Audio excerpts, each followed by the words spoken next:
प्यारे बच्चों, नमस्कार। जय शारदे माँ। बच्चों, कैसे हैं आप सब? उम्मीद है आप सभी अपने स्थान पर सकुशल होंगे। इसी आशा के साथ हमारा आज का नया पाठ रक्त और हमारा शरीर, कक्षा 7 पाठ 6 पढ़ने जा रहे हैं। ये पाठ यतीश अग्रवाल जी द्वारा रचित है। इस पाठ में उन्होंने हमारे शरीर में रक्त के विषय में बताया है। रक्त क्या है, उसकी हमारे शरीर में क्या भूमिका है, इन सभी चीज़ों के विषय में इस पाठ में बताया गया है। बच्चों, आप जानते ही हैं कि हमारे देश में जगह जगह पर समय समय पर ब्लड बैंक शिविर लगते रहते हैं। रक्तदान के लिए शिविर लगते रहते हैं। क्यों लगते हैं? ताकि वहाँ पर प्रत्येक समूह का रक्त सुरक्षित रखा जाए और प्रत्येक समूह का रक्त लिया जाता है और उसे ब्लड बैंक में सुरक्षित रखा जाता है। और जब भी कोई आपात स्थिति आती है तो उस समय ब्लड बैंक द्वारा इसकी आपूर्ति की जाती है। इसी प्रकार व्यक्ति की जान बचाने में ब्लड बैंक में किया हुआ रक्तदान काम में आता है। ठीक है, तो चलिए अब हम हमारे पाठ की तरफ चलते हैं। पृष्ठ संख्या 34। दिव्या अनिल की छोटी बहन है। यूँ तो वह शुरू से ही कमज़ोर है, लेकिन इधर कुछ दिनों से उसे हर समय थकान महसूस रहती है। मन किसी काम में नहीं लगता है। भूख भी पहले से कम हो गई है। अस्पताल में उसे डॉक्टर ने देखा तो कहा, लगता है दिव्या के शरीर में रक्त की कमी हो गई है। रक्त यानी खून की कमी हो गई है। जांच कराकर देखते हैं। यह कहकर उन्होंने दिव्या को रक्त की जांच के लिए पास के एक कमरे में भेज दिया। वहां अनिल को अपनी ही जान पहचान की डॉक्टर दीदी दिखाई दी। डॉक्टर दीदी ने कहा, कहो अनिल, कैसे आना हुआ? अनिल ने बताया कि डॉक्टर ने दिव्या को खून की जांच के लिए आपके पास भेजा है। इतना सुनते ही डॉक्टर दीदी ने दिव्या की उंगली से रक्त की कुछ बूंदें एक छोटी सी शीशी में डाल दी और स्लाइड पर लगा दी। फिर अनिल से बोली, अनिल, तुम कल अस्पताल से रिपोर्ट ले जाना। अगले दिन अस्पताल पहुंचकर अनिल ने डॉक्टर दीदी के कमरे के दरवाजे पर दस्तक दी। दस्तक यानी खटखटाहट की। भीतर से आवाज़ आई, आ जाओ। अनिल ने कमरे में प्रवेश किया तो पाया डॉक्टर दीदी सूक्ष्मदर्शी द्वारा स्लाइड की जांच कर रही थी। सूक्ष्मदर्शी जिससे छोटे से छोटा कण देखा जा सकता है। स्लाइड, कांच की एक स्लाइड जो डॉक्टर लोगों के पास होती है, वो उस पर रक्त की एक बूंद रखकर फिर उससे हमारे रक्त की जांच करते हैं। दीदी के इशारे से वह पास रखी एक कुर्सी पर बैठ गया।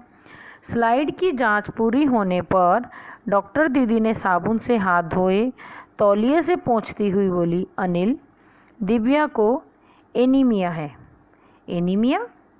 एनीमिया क्या होता है बच्चों, पता है? तो एनीमिया होता है हमारे शरीर में जब खून की कमी हो जाती है, उसे कहते हैं एनीमिया। पर डॉक्टर दीदी अनिल को क्या कहती है? चिंता की कोई बात नहीं, कुछ दिन दवा लेगी तो ठीक हो जाएगी। अनिल के मन में जिज्ञासा हुई। वह बोला, जिज्ञासा यानी जानने की इच्छा। वह बोला, दीदी एक सवाल पूछूं? हाँ हाँ, क्यों नहीं, डॉक्टर दीदी ने कहा। एनीमिया से आपका क्या मतलब है दीदी? उसने पूछा। यह जानने के लिए तुम्हें रक्त के बारे में जानना होगा, डॉक्टर दीदी ने कहा। फिर बोली, अनिल, देखने में रक्त लाल द्रव के समान दिखाई देता है। हमारा जो खून होता है वो लाल रंग का होता है ना, किंतु इसे सूक्ष्मदर्शी द्वारा देखें तो यह भानुमति के पिटारे से कम नहीं है। यहाँ भानुमति का पिटारा एक मुहावरा प्रयोग किया गया है। मोटे तौर पर इसके दो भाग होते हैं, यानी रक्त के दो भाग होते हैं। एक भाग वह होता है जो तरल होता है यानी लिक्विड, और जिसे हम प्लाज्मा कहते हैं। दूसरा वह जिसमें छोटे बड़े कई तरह के कण होते हैं, छोटे छोटे कण होते हैं, कुछ लाल, कुछ सफ़ेद और कुछ ऐसे जिनका कोई रंग नहीं है, जिन्हें बिंबाणु या प्लेटलेट्स कहते हैं।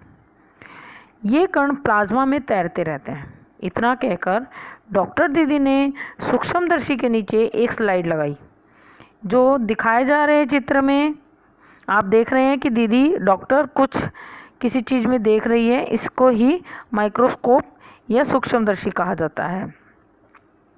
उसे फोकस किया और बोली, देखो अनिल, सूक्ष्मदर्शी द्वारा कण तुम्हें दिखाई दे रहे हैं, ये हैं लाल रक्त कण। ये आपको साइंस के विषय में दिखाए जाते हैं। जब आप साइंस पढ़ते हैं तो आपको टीचर ने कभी ना कभी ये ज़रूर दिखाया होगा, माइक्रोस्कोप या सूक्ष्मदर्शी। सूक्ष्मदर्शी यानी जिससे छोटे से छोटे जीवाणु विमाणु को देखा जा सकता है। मानो आश्चर्य से उछल पड़ा हो अनिल, रक्त की एक बूंद में इतने सारे कण, इसकी तो वह कल्पना भी नहीं कर सकता। वह बोला, इन्हें देखकर तो ऐसा लग रहा है मानो बहुत छोटी छोटी बालूशाही रख दी गई हो। बालूशाही एक तरह की मिठाई का नाम है। हाँ दीदी बोली, लाल कण बनावट में बालूशाही की तरह ही होते हैं, गोल और दोनों तरफ अवतल, यानी बीच में दबे हुए। गोल होते हैं किंतु बीच में दबे हुए होते हैं। रक्त की एक बूंद में इनकी संख्या लाखों में होती है। यदि हम 1 मिलीमीटर रक्त लें तो उसमें हमें 40 से 55 यानी 40 से 55 लाख कण मिलेंगे। इनके कारण ही हमें रक्त लाल रंग का नज़र आता है। ये कण शरीर के लिए दिन रात काम करते हैं। सांस लेने पर साफ हवा से जो ऑक्सीजन तुम प्राप्त करते हो, उसे शरीर के हर हिस्से में पहुंचाने का काम इन कणों के द्वारा ही होता है। इनका जीवन काल लगभग 4 महीने होता है। 4 महीने के होते होते ये नष्ट होते हैं, लेकिन एक साथ नहीं, धीरे धीरे, कुछ आज, कुछ कल, कुछ उससे अगले दिन। तब तो कुछ ही महीनों में ये खत्म हो जाते होंगे, अनिल ने पूछा। क्योंकि जब ये रोज रोज धीरे धीरे नष्ट होते हैं तो फिर ये कुछ ही दिनों में ख़त्म होंगे। ऐसा हर बच्चे, आपके मन में भी ये सवाल आया होगा, तो ऐसा ही अनिल के मन में सवाल आया। तो अनिल यहाँ पर हमारी तरफ से सारे सवाल कर रहा है और हमें उसके जवाब दीदी देते जा रहे हैं। यह सुनकर डॉक्टर दीदी मुस्कुरा उठी, बोली, नहीं ऐसा नहीं होता। शरीर में हर समय नए कण बनते रहते हैं जो नष्ट कणों का स्थान ले लेते हैं। हड्डियों के बीच के भाग मज्जा में ऐसे बहुत से कारखाने होते हैं। मज्जा यानी हमारा जो मांस होता है, वहाँ पर ऐसे बहुत से कारखाने होते हैं जो रक्त कणों के निर्माण कार्य में लगे रहते हैं। इनके लिए इन कारखानों को प्रोटीन, लोह तत्व और विटामिन रूपी कच्चे माल की ज़रूरत होती है। यह क्या क्या चाहिए इन्हें? प्रोटीन चाहिए। प्रोटीन किससे मिलता है हमें? दूध दही से। लोह तत्व यानी आयरन किससे मिलता है? ग्रीन वेजिटेबल से। और विटामिन्स रूपी कच्चे माल की ज़रूरत होती रहती है। यह पौष्टिक आहार लेते हो। हरी सब्जी, फल, दूध, अंडा, गोश्त में ये तत्व उपयुक्त मात्रा में होते हैं। यदि कोई व्यक्ति उचित आहार ग्रहण नहीं करता तो इन कारखानों को आवश्यकता अनुसार कच्चा माल नहीं मिल पाता। यदि आप लोग भी हरी सब्जियां नहीं खाते हैं, दूध नहीं पीते हैं, तो पीना शुरू कर दीजिए, हरी सब्जियां खाना शुरू कर दीजिए, क्योंकि हमारे शरीर को प्रोटीन्स और लौह तत्व की बहुत आवश्यकता है, जो कि हमें इनसे ही मिलेगा। अब क्या होता है, अगर ये नहीं मिलते हैं हमारे शरीर को तो क्या होता है? नतीजा यह होता है कि रक्त कण बन नहीं पाते, रक्त में इनकी कमी हो जाती है और लाल कणों की इसी कमी को एनीमिया कहते हैं। एनीमिया किसे कहते हैं? जब हमारे शरीर में पोषक तत्व, प्रोटीन, लौह तत्व, विटामिन रूपी विटामिन्स की कमी हो जाती है तो हमें एनीमिया हो जाता है। तो क्या संतुलित आहार लेने मात्र से हम एनीमिया से बचे रह सकते हैं? अनिल ने सवाल किया। दीदी बोली, हाँ, यह कहना काफ़ी हद तक सही होगा। यूँ तो एनीमिया बहुत से कारणों से हो सकता है, किंतु हमारे देश में इसका सबसे बड़ा कारण पौष्टिक आहार की कमी है। इसके अलावा इस रोग का एक और बड़ा कारण है पेट में कीड़ों का हो जाना। ये कीड़े प्राय दूषित जल, खाद्य पदार्थों द्वारा हमारे शरीर में प्रवेश करते हैं। अतः इनसे बचने के लिए आवश्यक है कि हम पूरी सफाई से बनाए गए खाद्य पदार्थ ही ग्रहण करें। यानी खाना जो हमारा है वो बिल्कुल शुद्ध होना चाहिए। ये नहीं है कि आप गए और बाहर जाके लारी से आपने कुछ भी खरीदा और खा लिया, है ना। तो घर पे बना हुआ खाना सबसे शुद्ध होता है। और हाँ, अनिल, एक किस्म के कीड़े भी हैं। कौन से कीड़े हैं? जिनके अंडे जमीन की ऊपरी सतह में पाए जाते हैं। इन अंडों से उत्पन्न हुए लार्वा त्वचा के रास्ते शरीर में प्रवेश कर आंतों में अपना घर बना लेते हैं। इनसे बचने का सहज उपाय है कि शौच के लिए हम शौचालय का ही प्रयोग करें, इधर उधर नंगे पैर न घूमें। यानी आप जब खेलने जा रहे हैं गली में तो आप नंगे पैर ना जाएं, वॉशरूम में जा रहे हैं तो नंगे पैर ना जाएं, आपके पैरों में चप्पल होना ही चाहिए। दीदी ये तो बहुत ही महत्वपूर्ण बात बताई आपने, अनिल बोला। पर पल भर सोच में डूबा रहा, फिर बोला, आपने बताया कि रक्त में सफ़ेद कण और बिंबाणु प्लेटलेट भी होते हैं, शरीर में उनका क्या काम होता है? अभी बिंबाणु और प्लेटलेट हमारे शरीर में क्या काम करते हैं? दीदी बोली, सफ़ेद कण वास्तव में हमारे शरीर के वीर सिपाही ही हैं। जब रोगाणु शरीर पर धावा बोलने की कोशिश करते हैं तो सफ़ेद कण उनसे डटकर मुकाबला करते हैं और जहाँ तक संभव हो पाता है रोगाणुओं को भीतर शरीर में नहीं आने देते। बस संक्षेप में यह मान लो कि बहुत से रोगों से हमारी रक्षा करते हैं सफ़ेद कण। और बिंबाणुओं का काम क्या है? चोट लगने पर रक्त जमाव क्रिया में मदद करता है। यानी चोट लग जाती है और खून बहता है ना, वो खून हमारा बहना रुक जाता है जब हमारे शरीर में बिंबाणुओं की मात्रा उचित होती है। रक्त के तरल भाग प्लाज्मा में एक विशेष किस्म की प्रोटीन होती है जो रक्त वाहिका की कटी फटी दीवार में मकड़ी के जाले के समान एक जाला बुन देती है। जिन नसों में हमारे खून दौड़ता है उन नसों में ये क्या करती हैं, जैसे मकड़ी जाला बनाती है ना, वैसे जाला बना लेती हैं जिसमें जो रक्त है वो बहता रहता है। बिंबाणु इस जाले से चिपक जाते हैं और इस तरह दीवार में आई दरार भर जाती है जिससे रक्त बाहर निकलना बंद हो जाता है। अनिल बोला, दीदी लेकिन घाव गहरा हो तो खून बहता ही चला जाता है। हाँ, ऐसे समय में उस व्यक्ति को जल्दी से डॉक्टर के पास ले जाना चाहिए।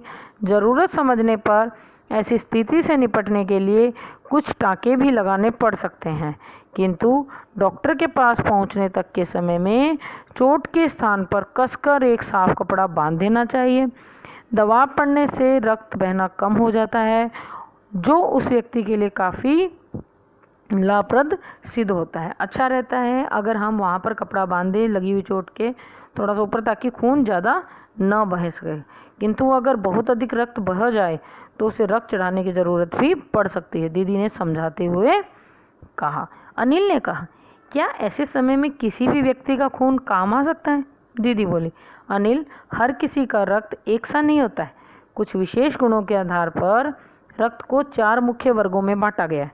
ज़रूरतमंद व्यक्ति के रक्त समूह की जांच करने के बाद उसे उसी रक्त समूह का रक्त चढ़ाया जाता है। ब्लड ग्रुप जानते हैं ना आप, किसी का ए पॉजिटिव होता है, किसी का ओ पॉजिटिव होता है, कि नेगेटिव भी होता है ना, तो उसको उसी आधार पर ब्लड चढ़ाया जाता है। ऐसा नहीं कोई भी ब्लड किसी को भी चढ़ा दिया जाए, लेकिन ज़रूरत के समय यदि उस रक्त समूह का कोई व्यक्ति मिले ही नहीं तब क्या होगा? अनिल पूछता है। ऐसी आपात स्थिति में, यानी ऐसी जब कंडीशन आ जाती है तो क्या होता है, ब्लड बैंक बनाए गए हैं जो जहाँ पर हम ब्लड डोनेट करते हैं हमारा। प्राय हर बड़े अस्पताल में इस तरह के बैंक होते हैं जहाँ सभी प्रकार के रक्त समूह का रक्त तैयार रखा जाता है। किंतु इन ब्लड बैंकों में रक्त का भंडार सुरक्षित रहे, इसके लिए आवश्यक है कि हम समय समय पर रक्तदान करते रहें, ऐसा दीदी ने कहा। क्या मैं भी रक्तदान कर सकता हूँ? अनिल ने पूछा। नहीं, अभी तुम छोटे हो। 18 वर्ष से अधिक उम्र के स्वस्थ व्यक्ति ही रक्तदान कर सकते हैं, यानी 18 ईयर्स के बाद ही आप रक्तदान कर सकते हैं, उससे पहले नहीं। एक समय में उनसे लगभग 300 मिलीलीटर रक्त ही लिया जाता है। प्राय यह समझा जाता है रक्तदान करने से कमजोरी हो जाए, किंतु यह विचार बिल्कुल निराधार है, बिल्कुल गलत है कि ब्लड देने से शरीर में वीकनेस आ जाएगी। ऐसा नहीं होता है। हमारा शरीर इतना रक्त तो कुछ ही दिनों में बना लेता है। वैसे भी शरीर में लगभग 5 लीटर खून होता है। इसमें से यदि कुछ रक्त किसी ज़रूरतमंद व्यक्ति के लिए जीवन दान बन जाए तो इससे बड़ी बात क्या होगी? दीदी समझाते हुए बोली। फिर तो बड़ा होने पर मैं भी नियमित रूप से रक्तदान किया करूँगा, अनिल ने कहा। शाबाश अनिल, डॉक्टर दीदी ने अनिल की पीठ ठोकते हुए कहा। तो ये आज हमारा निबंध यहाँ ख़त्म होता है। कौन सा पाठ था ये? रक्त और हमारा शरीर। तो चलिए बच्चों, आप इस पाठ को अच्छे से एक बार और दोहरा लीजिएगा और उसके बाद इस पुस्तक में दिए गए प्रश्नों के उत्तर अपनी उत्तर पुस्तिका में लिख लीजिएगा। तो इसी के साथ मैं बिल्केश मीना आपसे विदा लेती हूँ। धन्यवाद।